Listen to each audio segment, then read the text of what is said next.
తిమోతికి రాసిన మొదటి పత్రిక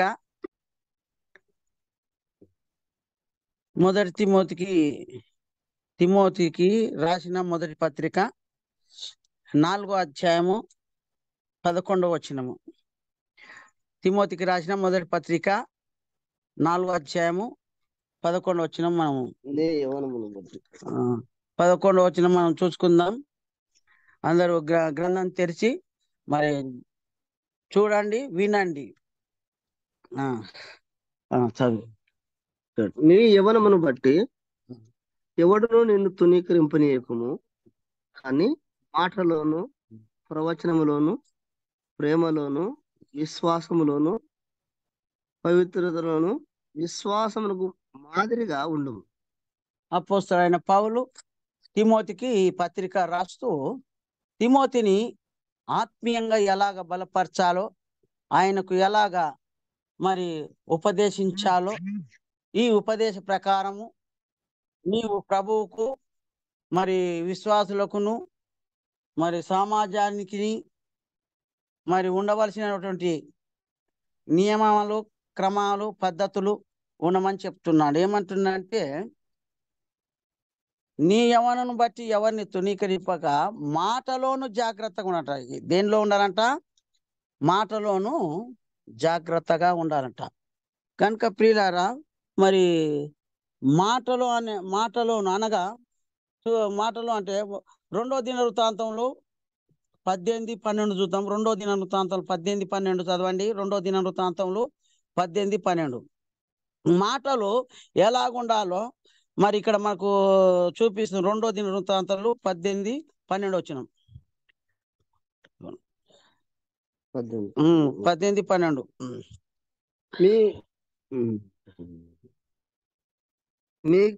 మీ కాయను పిలుచుటకు పోయిన దూత అతని కనుకొని, మీ ప్రవక్తలను రాజు విషయమై ఏకముగా మేలునే పలుకుచున్నారు. దయచేసి ఈ మాటను వారి మాటలకు అనుకూలపరిచి మేలునే ప్రవచింపమనగా, మీకాయ యెహోవా జీవము తోడు, నా దేవుడు సెలవిచ్చినదేదో దానినే ప్రవచించునని చెప్పాను. ఇక్కడ చెప్తున్నాడు, దేవుడిచ్చిన మాటలు నేను చెప్తా గాని నా సొంత జ్ఞానంతో గాను సొంత తెలివితో గాని నేను మాట్లాడను. నా దేవుడు నాకు నోట ఏ మాట ఉంచిండో, నాతో ఏమి మాట్లాడమని సెలవిచ్చిండో అదే మాటను నేను మాట్లాడతాను. కనుక దేవుని మాటలే మాట్లాడతానని చెప్తున్నాడు. కీర్తన అంటున్నాడు. కీర్తన 18వ కీర్తన 44 వచనం. 18వ కీర్తన 44 వచనము. 18వ కీర్తన 44 వచనము. ఇక్కడ అపోస్తలుడైన పౌలు చెప్పినట్లు మాటలు ఎలాగుండాలి, మన మాటలు ఎలాగుండాలి అనేది చెప్తున్నాడు తిమోతి. మరి నీ మాటలు ఎలాగుండాలి అనేది కూడా తిమోతిని కూడా మరి బలపరుస్తున్నా. 18:44 వచనం.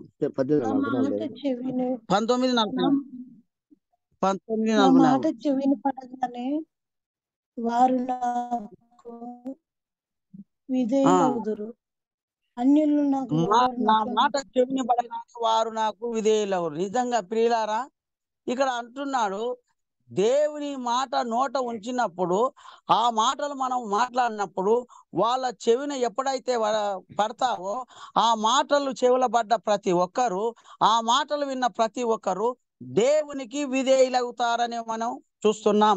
ఇక్కడ కీర్తనకాడు నా మాటలు చెవిన వారగానే వారు విధేయులవుతారు అంటే, దావీదును దేవుడు అభిషేకించాడు కాబట్టి, దావీదును దేవుడు ఏర్పరచుకున్నాడు కాబట్టి దావీదు నోట మరి దేవుని మాటలు ప్రవచిస్తున్నాడు. ప్రియులారా, అదే విధంగా దానియేలు 2:9 చూడండి. దానియేలు 2వ అధ్యాయం 9వ వచనం. దానియేలు 2వ అధ్యాయం 9వ వచనం. దానియేలు 2వ అధ్యాయం 9వ వచనం చూసినట్లయితే, దేవుని మాటలు మన నోట ఉన్నప్పుడు మనం అందరికీ అనుకూలంగాను విధేయులగునట్లు, మరి ప్రేమతో మనల్ని పలకరించినట్లు, దేవునికి లోబడినట్లు, దేవుని ప్రేమించినట్లు మన మాటలు ఉండాలని మనం నేర్చుకుంటున్నాం. కాలము ఉపాయముగా గడపాలనని అబద్ధమును మోసపు మాటలను నా ఎదుట పలక ఉద్దేశించినారు. మీరు కలను చెప్పలేకపోయిన ఎడల ఇప్పుడు నేను మనం చెప్పిన మోసపు మాట మాటలు మన నోట రాకూడదు. ఎందుకంటే మన దేవుడు నమ్మదగిన దేవుడు, మాట తప్పని దేవుడు, అబద్ధమాడని దేవుడు. కాబట్టి మనము మన ప్రభైన యేసు క్రీస్తును మన హృదయంలో చేర్చుకున్నాము, తండ్రి అయిన దేవుని అంగీకరించాము. కనుక మన మాటలో ఏముండకూడదంట, మోసము ఉండకూడదంట. మన మాటలో మరి అబద్ధము ఉండకూడదంట. ఇంకో మాట అంటున్నాడు మత్తయి సువార్త 12:36 మత్తయి సువార్త 12:36 ఒక మాట అంటున్నాడు ఆయన. మత్తయి సువార్త 12:36. ఆ, నేను మీతో చెప్పినదేమనగా నేను మీతో చెప్పినదేమనగా మనుషులు పలుకు వ్యర్థమైన ప్రతి మాటను గూర్చి విమర్శ దినమున లెక్క అప్పజెప్పవలను. మన నోటి మాటలు ఎలాగుండాలంటే వ్యర్థమైన మాటలు మన నోట రాకూడదు అన్నట్టు. ఒక మనిషికి ఉపయోగపడే మాటలు మన నోట రావాలి. ఒక మనిషికి దీవెనకరమైన మాటలు మన నోట రావాలి. ఒక మనిషికి మేలు కలిగించే మాటలు మన నోట రావాలి. ఒకవేళ పొరపాటున మోసపు మాటలు, అబద్ధము మాటలు, దూషణ మాటలు మనము పలికినట్లయితే విమర్శ దినమున మన మాటలను బట్టి మనము దేవునికి లెక్క అప్పజెప్పవలసి ఉన్నదని మరి స్పష్టంగా మరి ఇక్కడ చూస్తున్నాము. మరొక మాట రోమీలకు రాసిన పత్రిక 1:31 రోమా 1:31 రోమా 1:31 చూడుతున్నాము. చూడండి పిల్లలా, ఆ ఒక 11 ఉన్న మాటలు మరి మాట తప్పువారును అనురాగ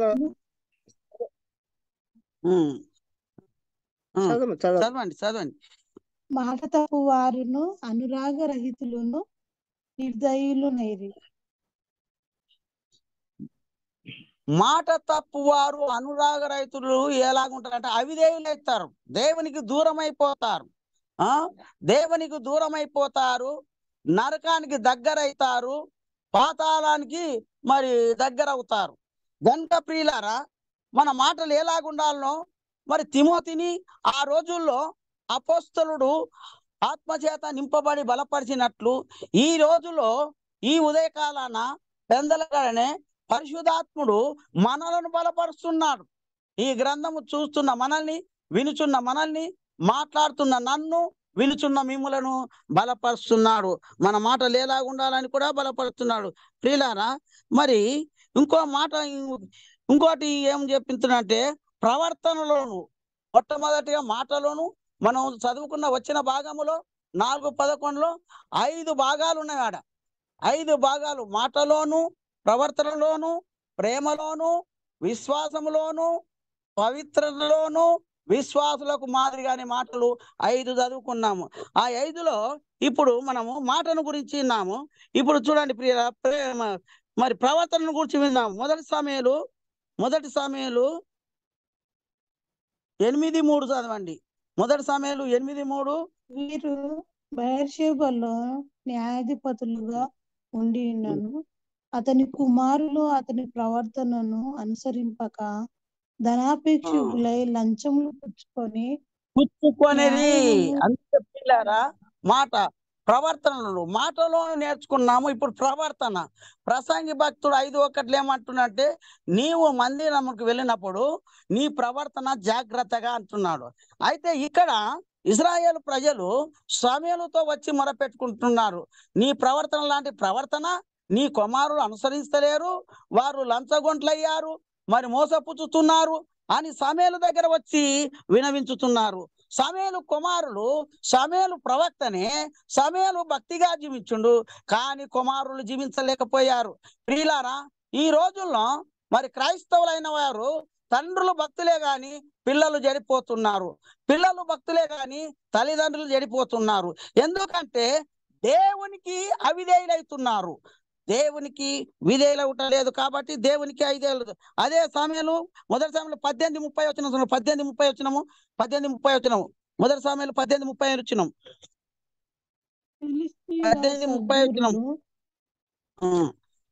ఫిలిష్తీయుల సర్దారులు యుద్ధమునకు బయలుదేరుచు వచ్చిరి. వారు బయలుదేరినప్పుడు దావీదు బహు వివేకము కలిగి ప్రవర్తించుచు రాగా సౌలు సేవకులందరికంటే అతని పేరు బహు చూడు ప్రసిద్ధికెక్కెను. ఎంత ఘనత ఇచ్చిండు దేవుడు. దావీదు మంచి ప్రవర్తన కలిగి ప్రవర్తిస్తున్నాడు. వాళ్ళు యుద్ధానికి సిద్ధపడి దండెత్తి మరి ఇజ్రాయేలీయులకు వచ్చినప్పటికీ దావీదు అయితే దేవుని దగ్గర ఉండి దేవునికి అనుకూలంగాను దేవుని ఎదుట వివేకము కలిగి ప్రవర్తిస్తూ వస్తున్నాడు. అందుకే దావీదుకు విజయం ఎక్కడ దొరికిందంటే దేవుని వలనే దావీదు విజయం సాధించిండు. దేవుని వలనే ఆయనకు మంచి పేరు మంచి ఘనత వచ్చింది. దేవుడు ఆయనను ఘనపరిచిండు. ప్రియులారా, ఈ రోజుల్లో మనము కూడా ఈ విధంగా దావీదు వలె మంచి ప్రవర్తన వివేకము కలిగి ప్రవర్తిస్తే దేవుడు మనల్ని కూడా మరి ఘనపరుస్తాడు. ఆయన ఘనుడు, ఘనపరిచే దేవుడు కనుక ప్రియులారా అదే చూడండి. అదే సమయంలో 26వ అధ్యాయం 16వ వచనం, మొదటి సమయంలో 26వ అధ్యాయం 16వ వచనం చూడండి. ఏ విధంగా ప్రవర్తించాలో మనం నేర్చుకుంటున్నాం. మాటను నేర్చుకున్నాం, మరి ప్రవర్తన గురించి నేర్చుకుంటున్నాం. నీ ప్రవర్తన 26:16 నీవు శిక్షకు నీ ప్రవర్తన అనుకూలం కాదు. నీవు శిక్షకు శిక్షకు పాత్రుడు. ప్రవర్తన సరైనది కాదు, నీవు సరిగా ప్రవర్తించలేదు. అందుకే మరి అపోస్తలుడైన పౌలు మరి గారెడు సీమోను అంటాడు, నీ హృదయము దేవుని ఎదుట సరి అయినది కాదు. ఇక్కడ అంటున్నాడు, నీ ప్రవర్తన సరి అయినది కాదు, నీవు శిక్షకు పాత్రుడవు అంటున్నాడు. ఎందుకు అంటున్నానంటే మరి సౌలును అది ప్రాణ అపాయంలో ఉన్నప్పుడు వాడు చంపిండు కాబట్టి, ఆ ఎబినేజరు చంపిండు కాబట్టి అతని మాట అంటున్నాడు. కనుక ప్రియులారా, మన ప్రవర్తనలో జాగ్రత్తగా ఉండాలి. ప్రసంగి భక్తుడు చెప్పినట్లు మన ప్రవర్తనలోను మన మాటలోను మరి జాగ్రత్తగా ఉండాలని.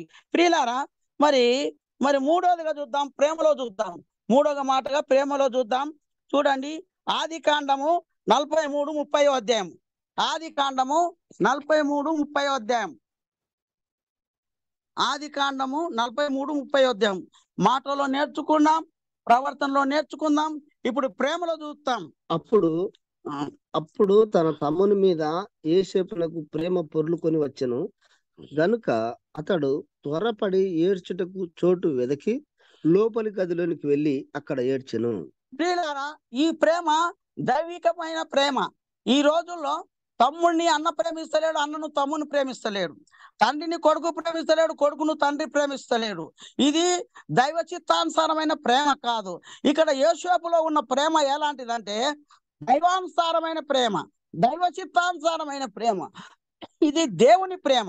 చూడు, తమ్మిని మెడ మీద పడి ఎలాగ ముద్దెట్టుకొని ఏడుస్తూ కౌగిలించుకుంటున్నాడు. ప్రియులారా, ఇదే పరిశుద్ధ గ్రంథములో మనము చూసినట్లయితే మొట్టమొదటి మనిషి కయ్యూను తమ్ముని మీద పడి హత్య చేసిండు, చంపిండు, మరి వాడిని కనబడకుండా చేసిండు. దేవుడు అడిగితే నేను కావలి వాడను అన్నాడు. అయినా ఈ ప్రేమ ఇది దుష్టుని ప్రేమ. ఈ కయ్యూని ప్రేమ ఎలాంటిది? దుష్టుని ప్రేమ. ఈ యొక్క యోసేపుది ఎలాంటిది? దైవ ప్రేమ, దైవ చిత్తానుసారమైన ప్రేమ. నీవు ఏ ప్రేమలో ఉన్నావు? దైవ ప్రేమలో ఉన్నావా లేక దుష్టుని ప్రేమలో ఉన్నావా? నీ పొరుగువాని నీ సహోదరుని ద్వేషిస్తున్నావా? ఈనాడు అనేక సంఘాల్లో ఈ దుష్టుని ప్రేమ ఉండి ఒకరికొకరికి పడతలేదు, ఒకరినొకరిని దూషించుకుంటున్నారు, ఒకరినొకరిని ద్వేషించుకుంటున్నారు.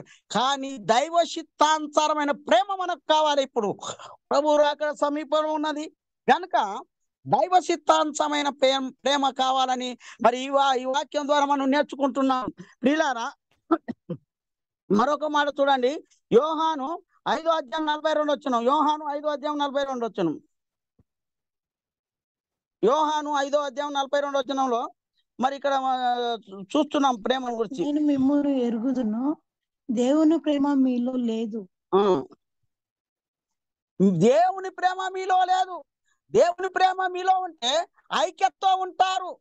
అంత మనమే అంటారు, అందరం ఒకటే అంటారు. మనకు దేవుడు ఒక్కడే, మనమంతా ఒకటే, మనమందరము ఆయన ఒక శరీరంలో అవయవమై ఉన్నాము.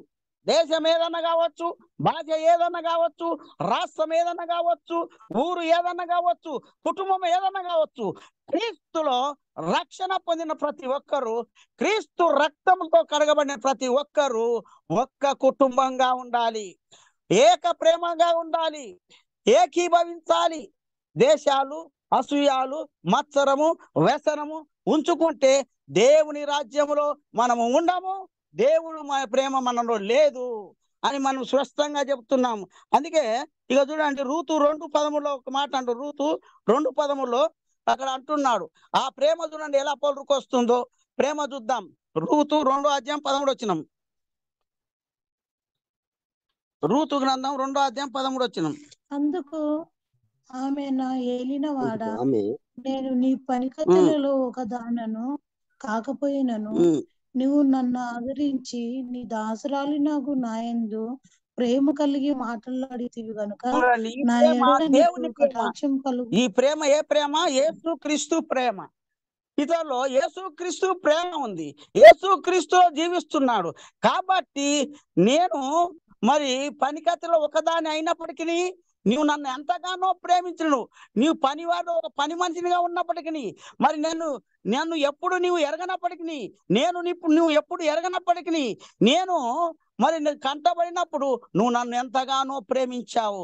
ఎంత మంచివాడవని ఇగో దైవ ప్రేమను వీళ్ళిద్దరు పంచుకుంటున్నారు ప్రియులారా.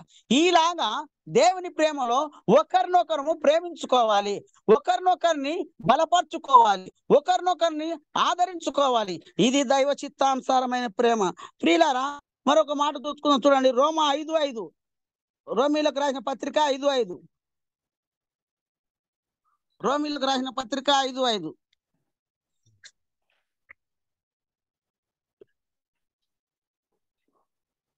రోమీలకు రాసిన పత్రిక 5:5. ఎందుకనగా ఈ నిరీక్షణ మనల్ని సిగ్గుపరచదు, మనకు అనుగ్రహింపబడిన పరిశుద్ధాత్మ ద్వారా దేవుని ప్రేమ మన హృదయములలో కుమ్మరింపబడ్డది. దేవుని ప్రేమ మనలో ఉండాలి. దేవుని ప్రేమ మనలో లేకపోతే మనము దేవునికి వారసులము కాము, ఆయన స్వాస్థ్యముకు మనము వారసులము కాము, ఆయన రాజ్యాన్ని మనము స్వతంత్రించుకునలేము. ఎప్పుడైతే దేవుని ప్రేమ నీలో ఉంటుందో ఆ దేవుడు నీవాడు, దేవుని రాజ్యము నీది, నీవు పరలోకంలో ఉంటావని. మరి అదే రోమీలకు రాసిన పత్రిక చూడండి, రోమీలకు రాసిన పత్రిక మరి 12:9 చూడండి, 12:9 రోమీలకు రాసిన పత్రిక 12:9. మీ ప్రేమ నిష్కపటమైనదై ఉండవలెను. మన ప్రేమ ఎలాగుండాలంట? నిష్కపటమై ఉండాలి. కపటమైన ప్రేమలు మనకొద్దు. ఆ కపటాన్ని ఎప్పుడో మరి యేసు క్రీస్తుని ఎరగనప్పుడు ఉంచుకున్నాము. ఇప్పుడు ఆ కపట ప్రేమను వదలాలి, నిష్కపటమైన ప్రేమ ఉండాలి మనతో. ఆ ప్రేమే దైవ చిత్తానుసారమైన ప్రేమని మనము నేర్చుకుంటున్నాము. ఫిలిప్పీలకు రాసిన పత్రిక చూడండి 1:11, ఫిలిప్పీలకు రాసిన పత్రిక 1:11. మీ ప్రేమ తెలివితోను సకల విధములైన అనుభవ జ్ఞానముతోను కూడినదై అంతకంతకు అభివృద్ధి పొందవలననియు ఇందువలన దేవుని మహిమయు స్తోత్రమును కలుగునట్టు. మన ప్రేమ అంతకంతకు అభివృద్ధి కావాలి, అంతకంతకు అభివృద్ధి కావాలి మన ప్రేమ. ఆ ప్రేమ క్రీస్తులో ఉంది, క్రీస్తు మనలో కుమ్మరించింది ఆ ప్రేమ. ఆ కుమ్మరింపును మనం ఇతరులకు ఆ ప్రేమను పంచాలి. ఆ ప్రేమను మనం పంచుతూ ఆ ప్రేమను మనం రుచి చూపేవారే ఉన్నారు. తీతు 2:2 చూడండి, తీతు రాసిన పత్రిక 2:2, తీతు రాసిన పత్రిక 2:2. ఏలగనగా వృద్ధులు మితానుభవము గలవారును, మాన్యులను, స్వస్థత బుద్ధి గలవారును, విశ్వాస ప్రేమ సహనములయందు లోపము లేని వారునై ఉండవలను. మన ప్రేమలో లోపం ఉండకూడదు, మన ప్రేమలో స్వార్థం ఉండకూడదు, మన ప్రేమలో పక్షపాతం ఉండకూడదు, మన ప్రేమలో అసూయ ఉండకూడదు, మన ప్రేమలో ద్వేషం ఉండకూడదు. ఇది క్రీస్తు ప్రేమ, స్వచ్ఛమైన ప్రేమ ఇది. ఈ ప్రేమలో అతకబడిన వాడవై మరి వేరు పారుచు మరి వృక్షమై ఫలాలు ఇచ్చే మరి వృక్షముగా ఉండాలి ప్రియులారా.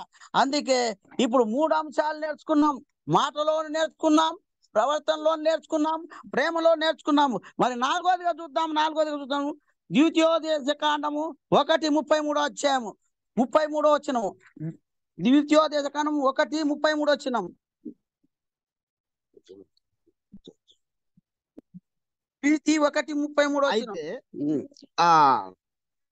రాత్రి అగ్నిలోను ఉమ్. పగలు మేఘములోను. 33 వచ్చింది. 33 ద్వితీయోపదేశం 2:30. 1:33. 1:30 అది 1:30.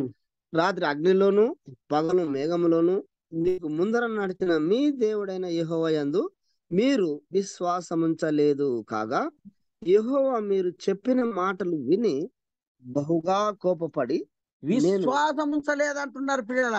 దేవుని నమ్మిన ప్రజలు, దేవుని అద్భుతాలు చూసిన ప్రజలు, దేవుడు వారిని తోలుకొచ్చిన దేవుని ప్రయాసం అంతా వ్యర్థం చేస్తున్నారు. మరి నీవు రక్షింపబడి విశ్వసించానని చెప్పి నీవు విశ్వాసం కాక అవిశ్వాసిగా జీవిస్తున్నాను. ఇప్పుడు 4వదిగా విశ్వాసం గురించి మనం నేర్చుకుంటున్నాము. చూడండి పిల్లలు, 32వ అధ్యాయం 20 వచనం చూడండి. 32వ అధ్యాయం 22 వచనం. అదే దీప్తి 20 వచ్చినాం. 32వ అధ్యాయం 20 వచ్చినాం. ఆయన ఇట్లా అనుకోనేను, ఆ, నేను వారికి విముఖుడనై వారి కడపటి స్థితి ఏమగునో చూచెదను. వారు మూర్ఖ చిత్తము గల వారు, విశ్వాసం లేని పిల్లలు, వారు దైవము కాని దాని వలన నాకు కోపము పుట్టించెదరు అంటున్నాడు. విశ్వాసము లేని పిల్లలుగా ఉండకూడదు మనము, మూర్ఖ చిత్తులుగా ఉండకూడదు మనము. విశ్వాసము కలిగి ఉండాలి. విశ్వాసహితమైన ప్రార్థన రోగిని స్వస్థపరచునని యాకోబు 5వ అధ్యాయము మరి 13వ వచనముల 14వ వచనంలో ఉంటుంది ప్రియులారా. అందుకే విశ్వాసంతో ప్రార్థించాలి. మన ప్రార్థన విశ్వాసంతో కూడినదై ఉండాలి. ఆ విశ్వాసము దేవుని యందు ఉండాలి ప్రియులారా. దేవుని యందు విశ్వాసం కలిగి మనుషులను ప్రేమిస్తూ దేవుని గణపరుస్తూ మరి ఈ లోకంలో ఉన్నంత కాలము, దేవుడు మనము ఉంచినంత కాలము మరి ఇలాగా జీవించాలని. అదే చూడండి, యోహాను 3:5లో ఒక మాట అంటున్నాడు. 3:5 యోహాను సువార్త 3:5 వచ్చినాం. యోహాను సువార్త 3:5 వచ్చిన ఒక మాట అంటున్నాడు. చూడండి ఎలాగ మాట్లాడుతున్నాడు దేవుడు. ఒకటి నీటి మూలముగాను ఆత్మ మూలముగాను జన్మించితేనే గాని దేవుని రాజ్యంలో ప్రవేశింపలేడని మీతో నిశ్చయంగా చెప్తున్నానని. ప్రియులారా, యోనా 3:5 చూడండి. యోనా 3వ అధ్యాయం 5 వచ్చినాం. ప్రియులారా, వారు విశ్వాసం కూడి వాళ్ళ దేశాన్ని కాపాడుకున్నారు. దేశంలో ఉన్న ప్రతి మనిషిని కాపాడుకున్నారు. మనుషులనే కాదు, మరి పశువులను కాపాడుకున్నారు, గొర్రె మేకలను కాపాడుకున్నారు. దేవుని ఆజ్ఞకు భయపడ్డారు. దేవుని ఉగ్రతకు భయపడి పశ్చాత్తాపులై విధేయులై విశ్వాసం ఉంచి తమ దేశాన్ని కాపాడుకున్నారు, తమ గ్రామాన్ని కాపాడుకున్నారు. ఈ రోజు మరి నువ్వు ఎలాగున్నావు?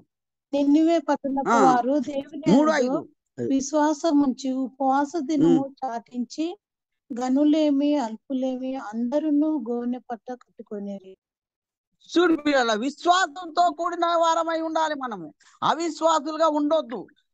అపోస్తలుడైన పౌలు అంటాడు, విశ్వాసికి అవిశ్వాసికి జోడెక్కడిది అని. అందుకే అవిశ్వాసులుగా అల్ప విశ్వాసులుగా జీవించకూడదు. యేసుక్రీస్తు అంటున్నాడు, అల్ప విశ్వాసులారా ఎంతకాలం మీతో ఉండునంటున్నాడు. అందుకనే మనము అవిశ్వాసులుగాను అవిశ్వాసులుగాను ఉండకూడదని మనం నేర్చుకుంటున్నాము. ఇంకా ఏమంటున్నాడంటే చూడండి ప్రియులారా, మరి ఇంకో మాట అంటున్నాడు. మత్తయి 8:10 మత్తయి సువార్త 8:10 చూడండి. మత్తయి సువార్త 8:10 ఎలాగ చెప్తున్నాడు. యేసు ఈ మాట విని ఆశ్చర్యపడి వెంట వచ్చుచున్న వారిని చూచి, ఇశ్రాయేలులో ఎవరికైనాను నేను ఇంత విశ్వాసం ఉన్నట్టు చూడలేదని నిశ్చయంగా చూడలేదంటున్నాడు. విశ్వాసం గురించి ప్రభు అయిన యేసుక్రీస్తు ఈ భూమి మీద ఉన్నప్పుడు సాక్ష్యం ఇస్తున్నాడు. ప్రియులారా, ఆవగింజంత విశ్వాసం ఉంటే ఈ కొండ ఎత్తబడి సముద్రంలో పడును కాకంటే పడుతుంది. అందుకే అంతటి విశ్వాసం కలిగి మనం ఉండాలి. కనీసం ఆవగింజంత విశ్వాసం అన్న కలిగి ఉండాలని మరి ఈ దినాన పరిశుద్ధాత్ముడు మనతో మాట్లాడుతున్నాడు. అదే లూకా 7:9 చూడండి. లూకా 7:9 అంటున్నాడు. లూకా సువార్త 7:9 వచనం. యేసు ఈ మాటలు విని అతన్ని గూర్చి ఆశ్చర్యపడి తన వెంట వచ్చుచున్న జనసమూహము వైపు తిరిగి, ఇశ్రాయేలులోనైనను ఇంత గొప్ప విశ్వాసము నేను చూడలేదని మీతో చెప్పుచున్నానని. గొప్ప విశ్వాసం, ఇంత గొప్ప విశ్వాసాలు, ఎంత గొప్ప విశ్వాసం మనకు కావాలి ప్రియులారా. ఈ మనము ఈ లోకాన్ని విడవక ఉండితే మరి ప్రభు పిలుపుకు ముందే గొప్ప విశ్వాసము కలిగి ఉండాలని మరి పరిశుద్ధాత్మ మనతో మాట్లాడుతున్నాడు. ప్రియులారా, అపోస్తల కార్యము 6వ అధ్యాయం 5వ వచనము, అపోస్తలు 6వ అధ్యాయం 5వ వచనము, అదే విధంగా రోమ 3:26, అపోస్తలు కార్యములు 6వ అధ్యాయం 5వ వచనము, రోమ 3:26. ఈ మాట జన సమూహం అంతటికి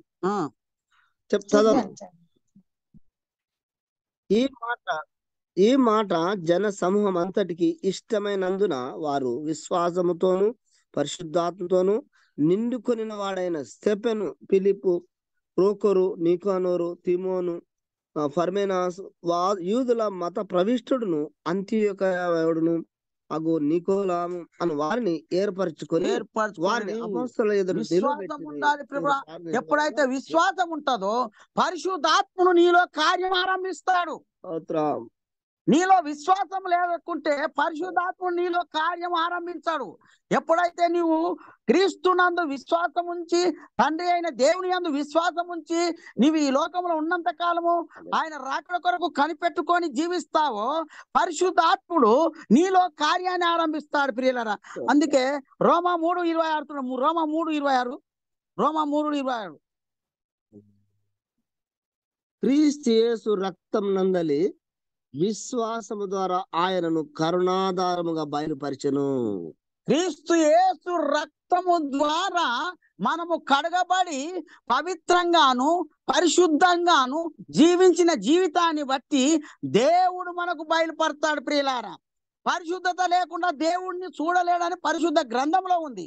కాబట్టి యేసుక్రీస్తు ఈ భూమి మీద ఉన్నప్పుడు ఏం చెప్పాడంటే హృదయ శుద్ధి గలవారు దేవుని చూస్తారని చెప్పాడు. అందుకే హృదయంలో శుద్ధి ఉండాలి. అప్పుడే మనము దేవుని చూస్తాం, అప్పుడే మనము దేవుని రాజ్యంలో ఉంటాము. ప్రియులారా, విశ్వాసములోను ఇప్పుడు మరి పవిత్రతలోను చూద్దాం. పవిత్రతలోను కొన్ని మాటలు చూద్దాం. పవిత్రతలో 2 కొరింథీ 6:6 చూద్దాం. పవిత్రతతోను జ్ఞానముతోను దీర్ఘశాంతముతోను దయతోను పరిశుద్ధాత్మ వలన నిష్కపటమైన ప్రేమతోను. చూడండి, పవిత్రతోను ఎంత చక్కగా మాట్లాడుతున్నాడు వాక్యం. జ్ఞానముతోను మరి నిష్కపటమైన ప్రేమ, కపటమైన ప్రేమ కాదు, నిష్కపటమైన ప్రేమ అలాగుండాలి ప్రియులారా. అందుకే మరి అదే మరి చూడండి, ఈ నిష్కపటమైన ప్రేమతో ఉండాలి. మరి ఏమో ఎఫెసీ 5:27 అంటున్న ఒక మాట. ఎఫెసీ 5:27, ఎఫెసీలోకి రాసిన పత్రిక 5వ అధ్యాయం 27. యేసుక్రీస్తు పేరట సమస్తమును కూర్చి తండ్రి అయిన దేవునికి ఎల్లప్పుడూ కృతజ్ఞతాస్తుతులు చెల్లించుచు క్రీస్తునందలి భయముతో ఒకరినొకడు లోబడి ఉండుడి. ఎఫెసీకి రాసిన పత్రిక 5వ అధ్యాయం 27.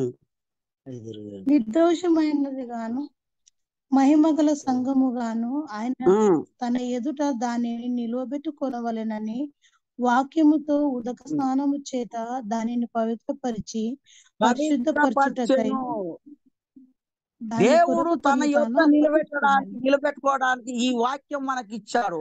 ఈ వాక్యం ద్వారా మనం ఏం చేయాలంటే మన హృదయాలను ఉదక స్నానం చేత మన హృదయాలను శుద్ధి చేసుకోవాలి. దేని చేత శుద్ధి చేసుకోవాలి? వాక్యం ద్వారా చేసుకోవాలి. అందుకే కీర్తనకాడు అంటాడు, యవనులు దేని చేత తమ నడకను శుద్ధి చేసుకుందరు అంటారు. ఈ యొక్క శుద్ధీకరణ, ఈ యొక్క పవిత్రత, నిర్దోషత్వము, పరిశుద్ధత కలిగి ఉంటేనే అప్పుడు మనము దేవుని వారం పిల్లలారా. అందుకే మరి ఇంకా ముందుకెళ్ళిపోదాం, ఇంకా ఉన్నాయి కానీ ముందుకెళ్ళిపోదాం. చూడండి, ఇప్పుడు పవిత్రత ఇప్పుడు ఏంటంటే మాదిరి చూద్దాము. తీతు రాసిన పత్రిక 2వ అధ్యాయం 7-8. తీతు రాసిన పత్రిక 2వ అధ్యాయం 7-8. పరపక్షమందున్నవాడు మనను గూర్చి చెడు మాట ఏది చెప్పనేరక సిగ్గుపడినట్లు అన్నిటి యందు నేను నీవే సత్కార్యముల విషయమై మాదిరిగా కనపరచుకున్నాను. ఉపదేశము గమనించండి, పరపక్షం అనగానే మనకు శత్రువైన వాడు మన విషయమై పబ్లిక్ సీట్ చెడును గురించి చెప్పకుండా ఇగో ఇది ఇటటోడు అట్టటోడు, వాని క్రియలు బాలేవు, వాని ప్రవర్తన బాలేదని చెప్పకూడదు. ఎవడు పరపక్షం ఉన్నవాడు అంటే శత్రువు. కాబట్టి శత్రువును కూడా ప్రేమించమన్నాడు. అందుకే మనము మాదిరి అయిన జీవితము జీవించాలి. ప్రభువు మనల్ని పిలిచిన వరకు ఈ లోకంలో మనం ఎలా జీవించాలంటే మాదిరి అయిన జీవితము జీవించాలి ప్రియుల. 1 పేతురు 5:3 చూడండి. 1 పేతురు 5:3 ఎట్లా ఉండదో, మాదిరి అయిన జీవితం జీవిస్తే ఎలాగ ఉంటారో, ఎలాగ రక్షణ పొందుతారో చూడండి. 1 పేతురు మీకు అప్పగింపబడిన వారిపైన ప్రభువైనట్లుండక మందకు మాదిరులుగా ఉండుడి. మందకు మాదిరిగా ఉండాలి. దేవుడు తన సంఘాన్ని మనకు అప్పచెప్పిన సంఘం మీద అధికారం చలామణి చేయకూడదు. దేవునికి భయపడాలి, సంఘాన్ని ప్రేమించాలి, సంఘముతో సావాసం కలిగి ఉండాలి, సంఘముతో అనుబంధం కలిగి ఉండాలి ప్రియులారా. అందుకే ఇక అంటున్న యోహాను సువార్త 13:15 అంటున్నాడు, ఒక మాట అంటున్నాడు. ఆ మాదిరి ఆయన్నే మనకు చూపించిపోయింది ఈ లోకంలో ఉన్నప్పుడు. యోహాను సువార్త 13:15 నేను మీకు చేసిన ప్రకారం మీరును చేయవలెనని మీకు మాదిరిగా ఇలాగూ చేసితిని. ఈ మాదిరి యేసుక్రీస్తే చూపించింది ప్రియులారా. అందుకే ఈ గ్రంథంలో రాయబడ్డదంటే ఆ రోజు దేవుడు ఈ భూమి మీద ఉన్నప్పుడు చూపించుండు. ఈ రోజు పరిశుద్ధాత్మ ఆ మాదిరిని మనకు నేర్పిస్తున్నాడు. అదే సర్వసత్యంలోనికి ఆయన నడిపినంటే ఇదే మనల్ని నడిపించే నడక. పరిశుద్ధాత్ముడు మనల్ని నడిపిస్తున్నాడు. కాబట్టి మనము మందకు మాదిరిమై ఉండాలని మరి తెలియపరుస్తుంది వాక్యము. ఫిలిప్పీ 3:17 అంటున్నాడు. ఫిలిప్పీ రాసిన పత్రిక 3:17, ఫిలిప్పీలకు రాసిన పత్రిక 3:17. సహోదరులారా, మీరు నన్ను పోలి నడుచుకొనుడి. మేము మీకు మాదిరి అయి ఉన్న ప్రకారము నడుచుకొని వారిని గురిపెట్టి చూడుడి. మేము మీకు ఏ విధంగా మాదిరి అయి నడుచుకున్నాము. ఇక ఈ విషయంకి వస్తే కొరింథీ సంఘానికి చాలా చెప్తున్నాడు ఆయన. మేము దిగంబరం ఉంది, ఆకలి తప్పులు కాదు, అనేక మాటలు దెబ్బలు తింటూ ఉపవాసాలు ఉంటుంది. అయినప్పటికీ మేము మిమ్మల్ని ప్రేమించి మిమ్మల్ని ప్రభు సన్నిధిలో నిలబెట్టాలని, ప్రభువుకు మిమ్మలను మరి అనుకూలుగా చేయాలని ప్రయాసపడుతున్నాం అంటున్నారు. ఆ మాదిరికరమైన జీవితం మనం జీవించాలి ప్రియులారా. 1 దశలోనికాయలు 1వ అధ్యాయం 7వ వచనంలో అంటున్నాడు. 2వ దశలోనికాయ 3:9 కూడా అదే మాట అంటున్నాడు. చూడండి ఎలా చెప్తున్నాడు. 1 దశలోనిక మొదటిది.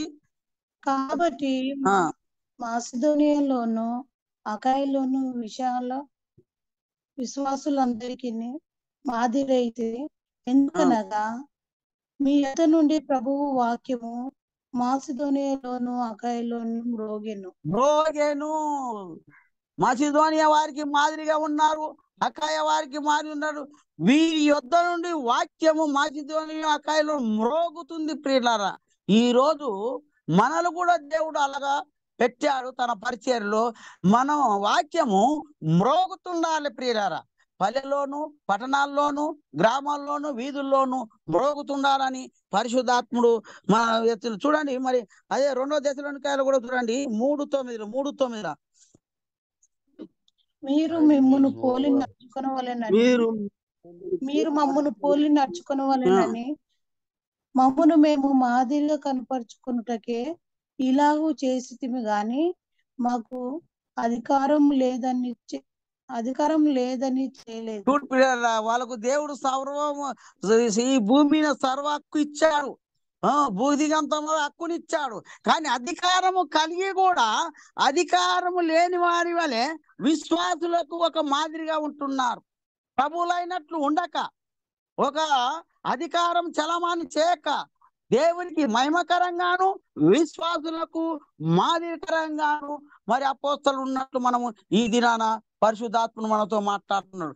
కాబట్టి ఈ మాటలు ఇవి చూస్తే ఒకటే వచనం గాని ఇన్ని రకాలుగా దేవుని వాక్యాన్ని మరి ఈ విధంగా మనం ధ్యానించడం వల్ల దేవుడు మనకు బయలుపరుస్తాడు. ఇవి మన జ్ఞానానికి అందవి. ఇవి ఆయన బయలుపరిచి ఆయన మాట్లాడితే తప్ప మనంతకు మనం మాట్లాడలేము ప్రియులారా. అందుకే ఈ యొక్క వాక్యములో ఉన్న సారాంశము మరి వచనము 11 వచనము ఒకటే గాని దీంట్లో 5 రకాల మాటలు ఉన్నాయి. 5 విధాలుగా మనము ఆలోచన చేస్తే 5 వింతలుగా కనపడుతున్నాయి, మర్మంతో కూడిన పాటలు. కాబట్టి మరి ఈ వాక్యము దేవుడు ఈ దినాన మన అందరితో మాట్లాడినందుకు దేవునికి వందనాలు. మీరందరూ విన్నందుకై మీకు నా హృదయపూర్వక వందనాలు చెల్లిస్తూ ఈ వాక్యాన్ని ముగిస్తున్నాను. కొద్ది వాక్యము దేవుడు దీవించునుగాక.